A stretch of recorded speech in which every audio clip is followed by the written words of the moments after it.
Hey guys, it's iShine11 again. I posted my last video about, I don't know, less than a week ago, and it got about 100 views, so thank you for that. My appearance is a little better. I've actually come home prepared this time. My hair is done a little bit. Makeup's kind of flawless. You know me, but anyway. This one I'm going to talk more about the Phantom. There's more spoilers in this one, and in this one I'm going to discuss the ending. So if you really want to see Love Never Dies, if you want to wait until it premieres in either Australia or in America, wherever you live, please turn off this video and go view something else because I am going to talk about the ending.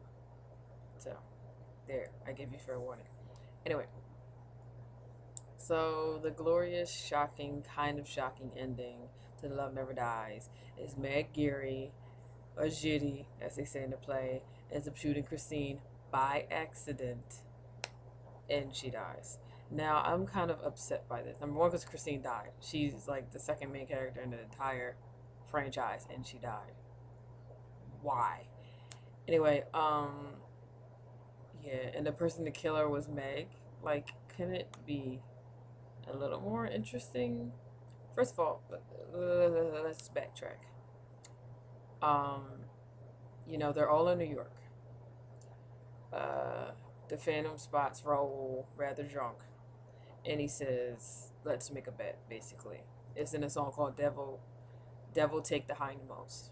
If you have the original score, he says, "If Christine sings tonight, the main reason she's in New York anyway, if Christine sings tonight, she stays with the Phantom, her and the kid."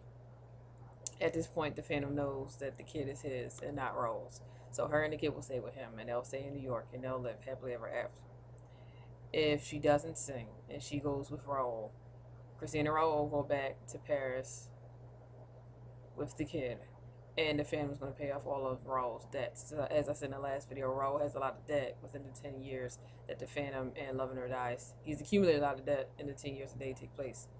So, at first I'm thinking a bet. I mean, isn't that what got Christina in trouble the last time? Isn't that what almost got Raoul? He almost got hung in the last movie because of that. Stop making bets over this girl. She's a human. But, they both oblige. I don't think Raoul would have obliged if he wasn't drunk. But anyway, so yeah, so we get to before Christine finds out about this. Meg sings this song called "Bathing Beauty." It's kind of cute, but like no one really cares about Meg singing anyway. So it's kind of cute. If you want to listen to it, go ahead. It's like a little uppity, and she's going to be the ooh la la girl if you have the original score. But anyway, let me skip back that. There's a song called "Before the Performance" where Raoul approaches, Christina. He tells her, "Well, the Phantom and I kind of made this bet, and if you sing, then you stay with him, and if you don't sing and come with me, then we get to live together and we get to spend the rest of our lives with each other like we had planned when we got married."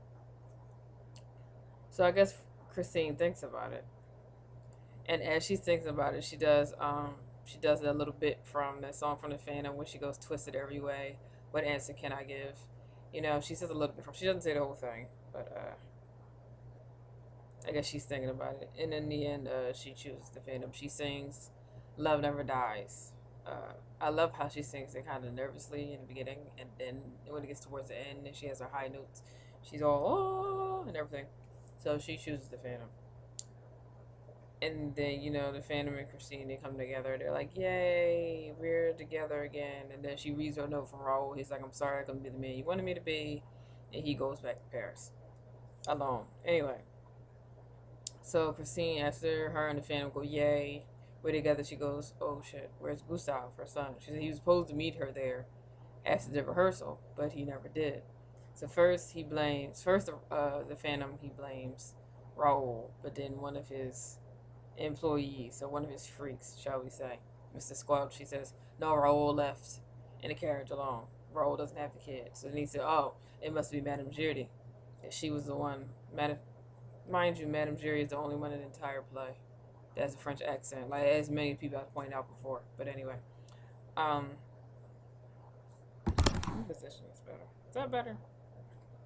Whatever. Anyway, Um, so they bring Madame Judy over, and she's like, "Well, I know who the child is. Why would I bring him to harm? Blah blah blah blah. I've been more faithful to you than anybody else." And then another one of the Phantom Freaks come over, and they say, "I just walked past Meg's dressing room. You know, her mirror was smashed. She was pulling somebody pale and small, and she was dragging them towards the wherever they were going to. We don't know where they're going yet, but she was dragging them wherever. Only thing is, if she knew that this little boy was connected to the Phantom somehow, because early in the play, she brings this little boy to the Phantom so they can hang out, I guess. That whole beautiful sequence and the beauty underneath that sequence, she brings Gustav to the Phantom. So if she knew that he was connected to the Phantom, why not stop Meg? But whatever. I guess that's part of the. I guess it's part of the thing. Whatever. Anyway, so now it's Madame Jury, the Phantom, Christine. Is that it? I think that's it. It might be the Freaks, might be well, but it's just primarily those three, and they're running through Coney Island trying to find out where Meg Jury and Gustav is. Gustav R, excuse me. And then the Phantom's like, "Oh wait, I know where they are. Let's go there." Where they are is, they're near the river, um, or the sea, whatever you want to call it in the play. This is the place where Meg Jury talked to Raul about, you should just leave tonight. So get out of America. Why did you come to America? They're trying to get the Phantom's profit, but she's just saying to Raul, y'all should just leave so we can keep. In her head, she's saying so we can keep doing what we were supposed to be doing. This is also where I believe, since I've only heard, I haven't seen it. This is also where I believe Raul and the Phantom had their little conversation about the bet, and Devil take the hindmost. But anyway, the Phantom Christine and Madame Jury, they meet Meg and Gustav at the pier. That's what I was looking for, the word, the pier. Excuse me. And Meg is trying to drown Gustav. That's just crazy. I mean, her mom's great too, but this chick is crazy. She's trying to drown Gustav. And she's saying to the Phantom, you never paid attention to me before, so watch me now. And then you found out that Meg was mainly the one helping the Phantom do his thing, like she was the one,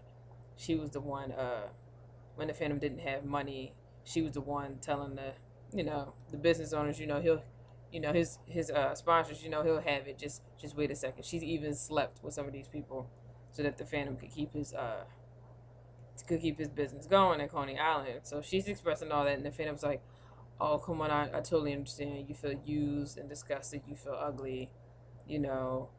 A diamond can't." What does he say? Something like a diamond can't be seen if it's not worn properly or shown properly. And then he says, for some reason, we can't all be like Christine. We can't all be like Christine. Why would you say that to some lady holding your child with a gun, mind you, next to the pier? Why would you say that? If Christine is the reason why she's pissed off anyway. But anyway, so she said, yeah, it's always about Christine, like things they said in the last play. It's always about Christine. Why are you always talking about Christine? Blah, blah, blah, blah, blah. And as she's in her angst, she shoots Christine by mistake. And the Phantom makes Meg and her mom, I believe, go get help. But evidently, they can't get help because they're singing their last goodbye. It takes a long time for Christine to die. I compare this scene to the last scene in Hamlet where Meg Gibson was in it. You know how he has to say a few things, Shakespearean quotes, before he dies, sort of like that. She sings with her son. She tells her son that the Phantom is really his dad, excuse me. And her and the Phantom, they say their last goodbyes, they kiss the last time, and then the scene ends. From a clip I watched on YouTube before, Meg Jury actually holds Christine's body before she dies. Well, my time is running up. I know I'm finishing this up. But any fans, what did you think of the ending? Could he have done it differently? I mean, I really didn't like the ending, but it was an ending. So anyway, this is iShine11. Follow me on Twitter. I'll put it in the sidebar. Peace.